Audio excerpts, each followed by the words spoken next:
Anak, nakita mo ba yung cellphone ng tatay mo? Nilagay ko dun sa loob ng kabaong niya bago siya ilibing. Ha? Ba't mo naman ginawa yun, anak? May mga importante laman doon. Baka sakaling buhay pa siya para matawagan niya ako. Ay, Diyos ko talaga tong batang to.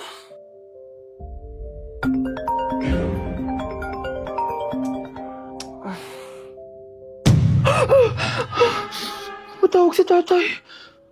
Nay, kailangan natin pumunta sa sementeryo. Tumawag sa akin si tatay. Anak, pwede ba? Wala akong oras makipagbiruan sa'yo. Marami pa akong tatapusin trabaho. Pero nay, pag di ka pa tumigil, kukunin ko yung cellphone mo. Tay, sumagot ka. Alam kong buhay ka. Sa lahat ng pwede kong makita, ikaw pa talaga. Jessica, tinatawagan ko lang tatay ko. Nababaliw ko na talaga, no? Patay na tatay mo, di ba? Baliw. Hindi, buhay siya. Ito tandaan mo. Kapag hindi ka pa tumigil sa kabaliwan mo, susunod ka na sa tatay mo. Sinabihan akong baliw ni Jessica tapos sinaktan niya ako. Totoo naman, di ba? Nabuhay ka. Anak, nabalitaan mo na ba? Ha? Ang alin, Nay? Patay na si Jessica. Natagpuan siyang walang buhay dyan sa may ilog. Ano? Ay, Diyos ko, kawawang bata. Tay, sumagot ka na please. Ikaw! Ikaw ang pumatay sa anak ko! Ano? Eh siya nga to ng away sa akin eh. Ikaw ang huli niyang kasama. Tandaan mo to. Isusunod kita sa tatay mo. Tay, hindi ko na alam gagawin ko. Sinisisi ako ng nanay ni Jessica sa pagkamatay ng anak niya. Natatakot ako. Anak, yung nanay ni Jessica. Oh, bakit, Nay? Pinatay daw. Binitin sa may puno. Ano? Nakakatakot na dito sa barangay natin, anak. Sinong pumapatay sa kanila? Nay, may tao. Sino po sila? Magandang araw po. Ako po si Detective Jason. Ako ang may hawak sa investigation case sa pagkamatay ni Cheska at ng kanyang nanay. Bakit kayo nandito? Dahil dito.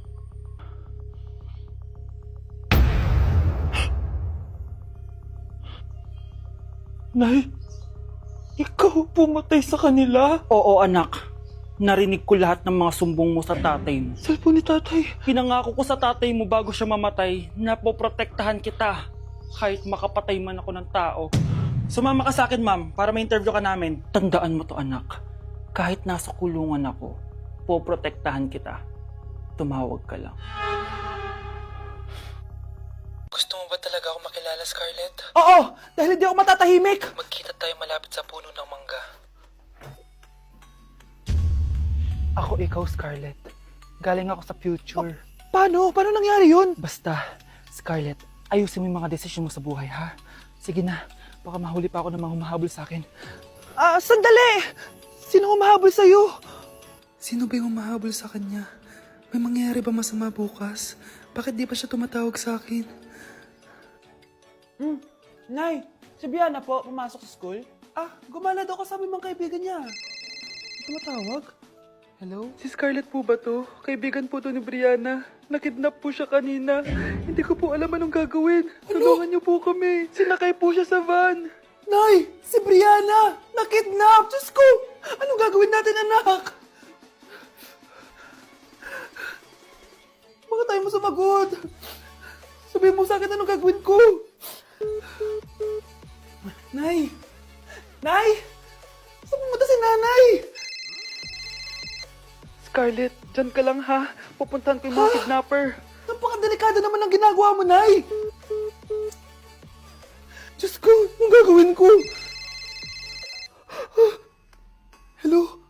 Buti naman tumawag ka na. Alam mo, kasalanan mo lahat to eh. Kung pinaalam mo sana na makikidnap si Brianna, hindi sana pinigilan ko siya. Scarlett, may malaki tayong problema. Nasa bahay niyo yung humahabol sa akin. Magtago ka na. Scarlett! Nay! Oo, Scarlett. Galing ako sa future. Ikaw ba yung humahabol sa isang Scarlett? Hindi ko na siya kailangan. Ikaw ang solusyon. Solusyon saan? Dahil sa paulit-ulit na pagbabalik niyo sa nakaraan, lalong lumalala ang sitwasyon namin. Hindi ko maintindihan. Kailangan mo na mamatay! Matagal na dapat kaming patayin ni Brianna. Pilit mong binabalikan na nakaraan. Kaya ikaw ang papatayin ko. Nay! Panaginip lang pala lahat yun. Oo anak, okay ka lang? Si ate kasi panay puyat kaya ganyan siya. Nay, Brianna, buhay kayo? Oo ate, Buhay kami! Anak, sumama ka na sa amin! Sumama ka sa akin! Mga anak ko, I got a new bag! Nay, bumili ka na naman? Ilang araw na tayong walang makain. Tapos inunan mo pa yan? Nay, nagugutom na ako. Kayong dalawa, wala kayong karapatang magreklamo ha?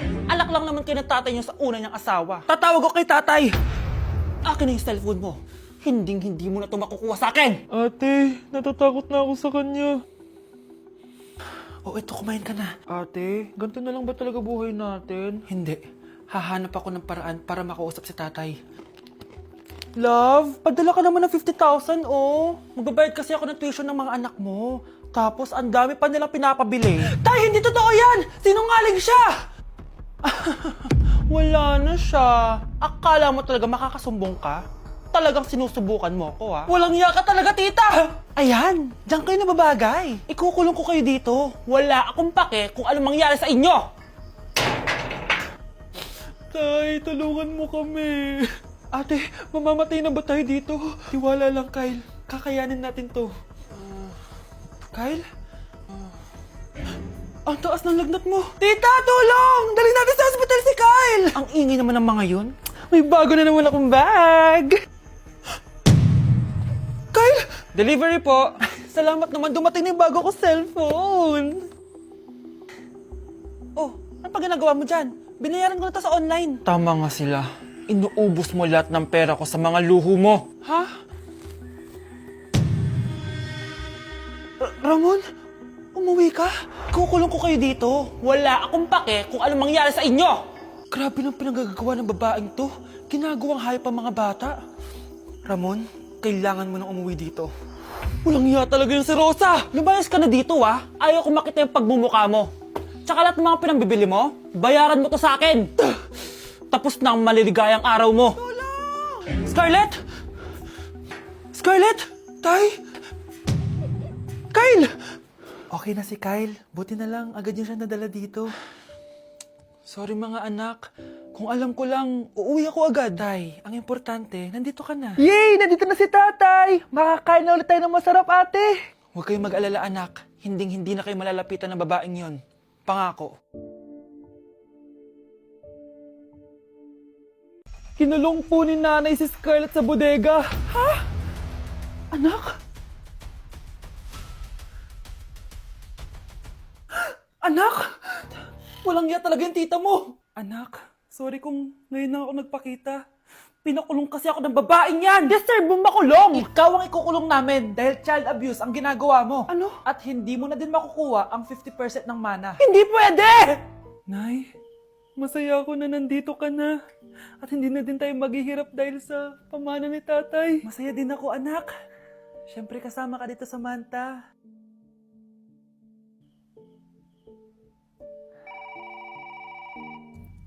Ano ba? Bakit tawag ka ng tawag, ha? Oo, wala silang kaalam-alam. Sige na, baka mahuli pa tayo.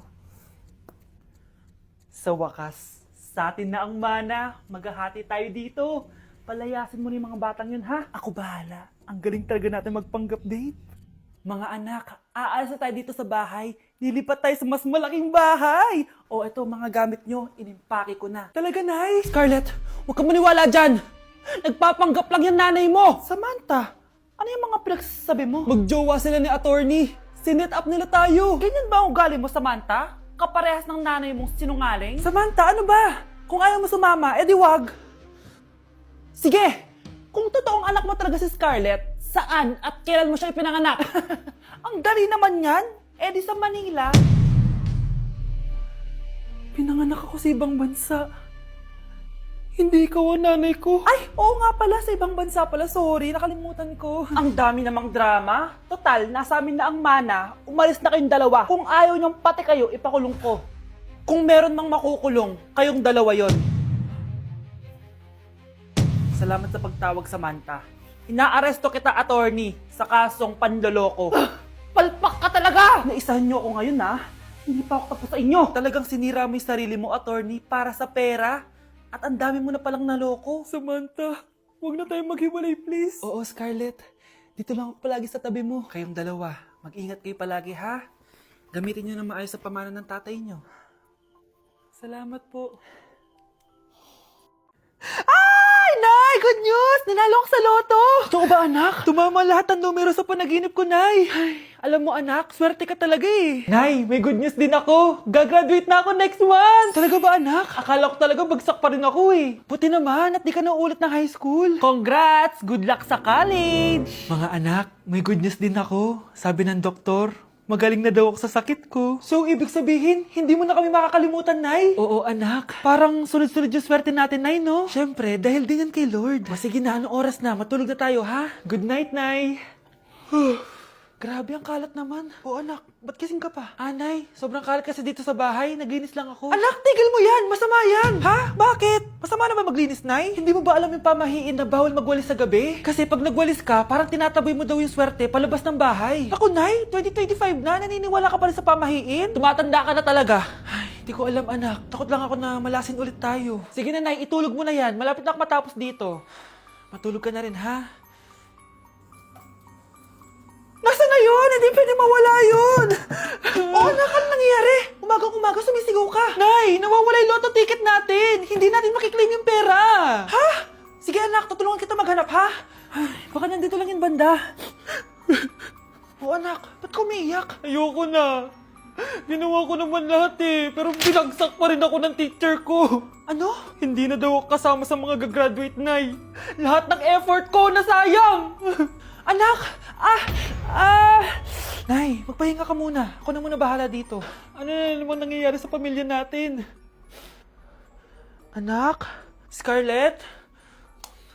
Kyle? Susan? Kamusta ka na? Dok? Ba't nandito ka? Dinalaw kita para kamustahin ka. Mga musta? Eh di ba sabi niyo magaling na ako, Dok? Yun din nakakala ko. Ha?